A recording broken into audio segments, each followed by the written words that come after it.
दरबार में उसको अच्छे से पता है कि अशर्फियां लुटाई जाएंगी सिर्फ इस बात पर कि मेरी कविता राजा और उसके चापलूसों को पसंद आई या नहीं आई। और राजा और उसके चापलूसों का मानसिक स्तर कैसा होता है आपको पता ही है।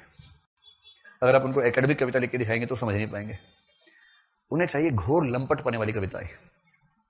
तो सबसे अच्छा कवि कौन माना जाएगा? जो लंपटों को सबसे ज्यादा लंपटत्व की प्राप्ति करवा सकता हो। तो बिहारी बहुत स्किलफुल कवि थे, उनमें क्षमताएं बहुत ज्यादा थी, तो उन्होंने उन लंपटों को खुश करने के लिए खूब अच्छी कविताएं लिखी। लंपट मस्त हो जाते थे एकदम, क्या लिखा है, क्या लिखा है, अद्भुत। कहत नटत रिझत खिजत मिलत खिलत लजियात। इस एक दोहे पर राजा जय सिंह ने बिहारी को 7 गांवों की जमींदारी प्रदान की थी, हीरे चांदी जवाहरात के अलावा। और गांव का मतलब छोटा गांव नहीं होता था उस जमाने में, जैसे गुड़गांव एक गांव है, ऐसे वाले गांव बड़े बड़े। इस एक दोहे पर 7 गांवों की जमींदारी मिली बिहारी को, ऐसा कहते हैं। और जमींदारी स्थायी व्यवस्था के रूप में, 1 साल के लिए नहीं। और वहां से लगान आ रहा है, बिहारी खा रहे हैं। क्यों खा रहे हैं? कहत नटत रिझत खिजत, एक दोहा लिखा था। ये माहौल था। जब लंपट टाइप की कविता लिखने पर ऐसी जमींदारियां बट रही हो तो कवि क्या लिखेगा? वही तो लिखेगा। फिर राजा कह रहे कि थोड़ा और आगे बढ़ो यार, थोड़ा और लंपट टाइप का लिखो ना। बिहारी कह रहे मेरे तो कोई सीमा ही नहीं है, आप बताइए कहां तक बढ़ना, लिख देते हैं। तो लिख रहे हैं। तो कमाल की कविताएं लिखी, बस सुन के आप दंग रह जाएंगे कि एक दोहे में इतना सारा कोई कैसे कह सकता है।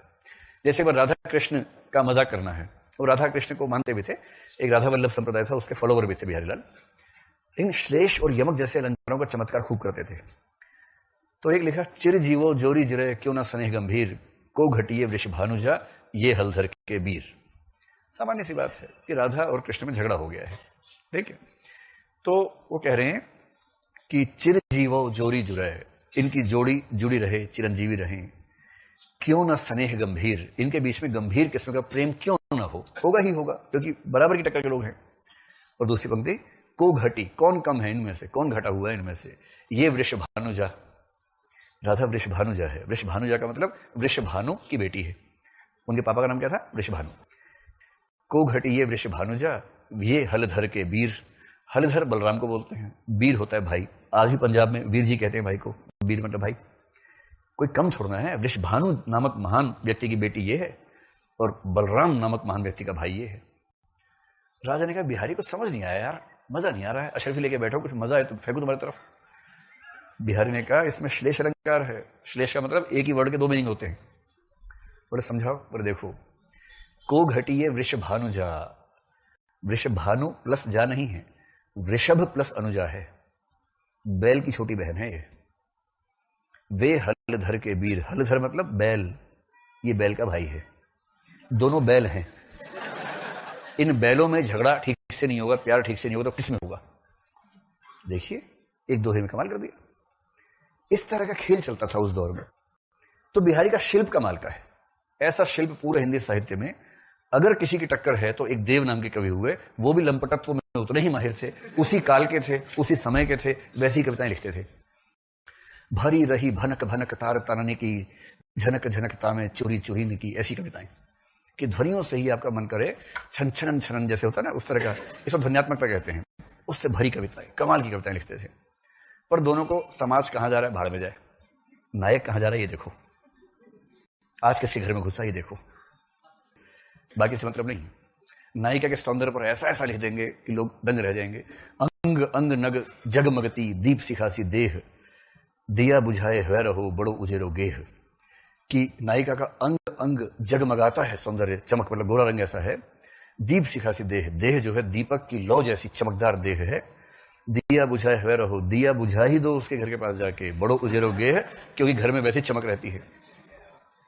ऐसा ही एक लंपट कवि हुआ पिछली शताब्दी में, उसने एक शेर लिखा, क्यों जला दी शम्मा बुझा दीजिए, आप काफी है रोशनी के लिए। तो अगर ये सच में हम इसका प्रयोग कर पाते तो सस्टेनेबल डेवलपमेंट के लिए कितना अच्छा होता, हमारी बिजली बचाने के लिए ये कितना अच्छा उपाय हो सकता था। ऐसा ऐसा लिखते हैं, और इसी में उनको लगता है मस्त हो गया कि अब क्या। और जब बिहारी का मन नहीं माना, राजा बोले बड़ा अच्छा बताया यार, घर में बिजली की जरूरत नहीं है, वाह, थोड़ा और बढ़ाओ इसको आगे। अगला बढ़ा के बोले, पतरा ही तिथि पाई वाह घर के चहुओर, नित्य प्रति पुण्य ही रहे आनंद ओ उजास। नायिका के घर के आसपास पंचांग साथ में लेके जाना पड़ता है, क्योंकि वो चंद्रमा जैसी है, उसके आसपास हमेशा पूर्णिमा ही रहती है, पता ही नहीं लगता कि डेट कौन सी चल रही है। पंचांग से देखना पड़ता है कि आज कौन सी डेट है। ऐसे ऐसे हुए। अब आप मुझे बताइए कि ऐसे कवि को, शिल्प में तो उन्हें कोई तोड़ ही नहीं है, कमाल के कवि है शिल्प में, पर आप ऐसे कवि को बहुत सीरियसली लेंगे क्या? दम नहीं है। और यदि साहित्य का मतलब सहित है, समाज का हित है, तो एक कविता चौपट टाइप की कविता है। एक आध अच्छा लिख दिया बीच बीच में उन लोगों ने, हालांकि भाभी मजाक करते थे, उस मजाक को लोगों ने कहा कि नहीं ये बहुत सीरियस मजाक था, इसको सीरियसली लेना चाहिए। जब लोगों ने कह दिया कि बिहारी को सामाजिक चेतना थी ही नहीं, तो एक व्यक्ति जिनके अंदर बड़ी इच्छा थी कि मैं हिंदी साहित्य में कुछ अनूठा काम करूं, उनका नाम था बच्चन सिंह। उन्होंने हिंदी साहित्य का इतिहास लेखन जब चल रहा था ना, शुक्ल जी ने किताब लिखी हिंदी साहित्य का इतिहास, उसके बाद 20 लोगों ने और लिख दिया, फिर बच्चन सिंह आए, उन्होंने अपनी किताब का नाम रखा हिंदी साहित्य का दूसरा इतिहास। लोगों ने कहा आए ये क्या हो गया, 21वां क्यों नहीं बोला, 28वां क्यों नहीं बोला, दूसरा क्यों? तो बोले आज तक सारे इतिहास या तो शुक्ल जी के फॉलो करते हुए लिखे गए हैं या उनका विरोध करते हुए, उनसे प्रभाव से कोई मुक्त नहीं है। किंतु अब चिंता ना करें, अब मैं आ गया हूं, इसलिए हिंदी साहित्य का दूसरा इतिहास लिख रहा हूं। उन्हीं बच्चन सिंह ने किताब लिखी बिहारी का नया मूल्यांकन, और उसमें साबित कर दिया कि बिहारी घोर समाज सेवी किस्म के आदमी थे। और ऐसे ऐसे एग्जाम्पल देके समझाया कि देखिए कई बार घबराहट होती है कि अगर इससे साबित हो तो फिर तो बात ही क्या है। कुछ कुछ वैसा कि आप सड़क पर चल रहे थे, आपने किसी चला ओए रुक, वो रुका, उसका एक्सीडेंट होने से बच गया, और आपने कहा देखा बचा लिया ना मैंने। कुछ ऐसे इस तरह की व्याख्याओं से बिहारी को समाज सेवी साबित किया गया। और बिहारी ने क्या किया, उनके राजा जय सिंह थे, एक बार एक राजा भी वैसा ही था, नायिकाओं के प्रभाव में रहता था हमेशा।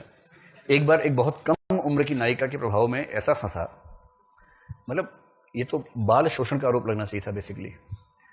सारे सामंत, सारे दरबारी परेशान कि राजा जी हमसे मिलते ही नहीं, टाइम नहीं देते हमें, दिन भर वो व्यस्त रहते हैं अपने ही प्रेम की प्रक्रियाओं में, कैसे उनसे मिले, राजकाज कैसे चले। तब लोग बिहारी के पास गए, बिहारी जी आपकी बात सुनते हैं, आप बोलिए ना। बिहारी बोले यार मेरी जो बातें सुनते हैं अभी तो वो बात भी नहीं सुनेंगे, मैं खुद लंपट वाली बात करता हूँ, वही सब अभी उनके जीवन में चल रहा है। फिर बोले अच्छा मैं ट्राई करता हूँ, एक दोहा लिख के भेजा, उसको बिहारी की सामाजिक चेतना मान लेते हैं। दोहे का भाव ये है कि भाई अभी तो जिस नायिका के जाल में आप फंसे हैं, अभी तो उसकी उम्र भी कम है, जब वो धीरे धीरे और समझदार होगी, मैच्योर होगी, तो आप पर कितना अंकुश लगा लेगी और राजकाज तो खत्म ही हो जाएगा। कुछ तो समझो, अली कली हिस्सों बंध्यो आगे कौन हवाल। कहते हैं कि उस दोहे को पढ़कर जय सिंह की आंखें खुल गईं और जय सिंह बाहर आए और बोले कि मैं भूल गया था, अब मैं राजकाज पे ध्यान दूंगा। तो लोगों ने कहा बिहारी लाल ने राजकाज को बचा लिया है, जयपुर राजघराने को बचा लिया है। ऐसी टाइप की ढूंढनी पड़ती है सामाजिक चेतना। अब मैं एक दोहा सुनाता हूं बिहारी का, आप बताइए कि सामाजिक चेतना है या लंपट वाली चेतना काम कर रही है। व्याख्या तो आप कुछ भी कर सकते हैं उसकी। अच्छा, कोई ज्योतिषी पर व्यंग्य करे तो इसको आप सामाजिक चेतना मान सकते हैं कि ज्योतिष अंधविश्वास पर व्यंग्य किया, ठीक है, तो ज्योतिषी पर व्यंग्य है। व्यंग्य क्या है, चित्त पितुमारक जोग गुनी भयो भय सुत सोग, फिर हुलस्यो जिय जोईसी समुझ जारत जोग। कुछ पल्ले नहीं पड़ा हुआ आप लोगों को, ब्रज भाषा है। जब बिहारी को पढ़ेंगे सब फिर से आपके सामने लौट के आएगा, तब ज्यादा समझ में आएगा। अभी तो मैं आपको बस ये समझाना चाह रहा हूं कि शिल्प की महानता के बावजूद कोई लेखक महान नहीं भी हो सकता है। अब मैं इसका अर्थ बताता हूं, आप लोग एक कुर्सी पकड़ के बैठे ताकि हंसते हुए गिर ना जाए नीचे, पेटियां बांध लें ताकि गिर ना जाए। ज्योतिषी का मजाक है। ज्योतिषी ने अपने बेटे की कुंडली देखी है, चित्त पितु मारक जोग गुनी, और उसका कलेजा धक से रह गया क्योंकि बेटे की कुंडली में पितु मारक योग है। पितु मारक समझ रहे होंगे ना, बाप मरेगा इसका जल्दी, इस बच्चे की कुंडली में देखा इसका बाप मरने वाला है। अब कलेजा धक से रह गया कि अरे मेरे बेटे की कुंडली में ऐसा योग आ गया। तो चित्त पितु मारक जोग गुनी भयो भय सुत सोग, डर गया है ऐसा पुत्र क्यों हुआ, ये दुख उसके मन में होने लगा है। फिर हुलस्यो, फिर अचानक खुश हो गया, जिय जोईसी, जब उसको ये बात समझ में आई, जब उसने इसी को देखा, समझे जारद जोग, और देखा अच्छा इसकी कुंडली में जारज जोग भी है, जारज योग भी है। आप नहीं समझ पा रहे, अभी भी हंसना तो दूर की बात है, समझ नहीं पा रहे। जारज योग का मतलब है कि ये बच्चा अवैध संतान है। अब आप मुझे ये बताएं, आपको मजा तो बहुत आ गया है ना, खूब मजा आ गया आप लोगों को समझ के। अब आप ये बताएं कि ऐसे कवि को आप महान कवि कहना चाहेंगे? ये तो मजे ले रहा है बेसिकली समाज के। इस दोहे के पीछे, राज दरबार में दोहा सुनाया इसने, ये दोहा लिखने के पीछे सामाजिक चेतना काम कर रही थी या अशरफी चेतना काम कर रही थी? अशरफियां मिलेंगी, राजा लंपट है, हंसेगा जोर जोर से, दरबारी हंसेंगे कि वाह यार क्या लिख लिया, अशरफिया ले जा। और सारे कवि रीतिकाल में ऐसे खड़े होते थे कि थोड़ा सा अशरफी मिल जाए, ऐसे ऐसे टॉमी शेक हैंड, टॉमी तो टॉमी शेक हैंड कर देगा। तो कवियों की हालत कुछ कुछ रीतिकाल में, कुछ मात्रा में आदिकाल में वैसी थी।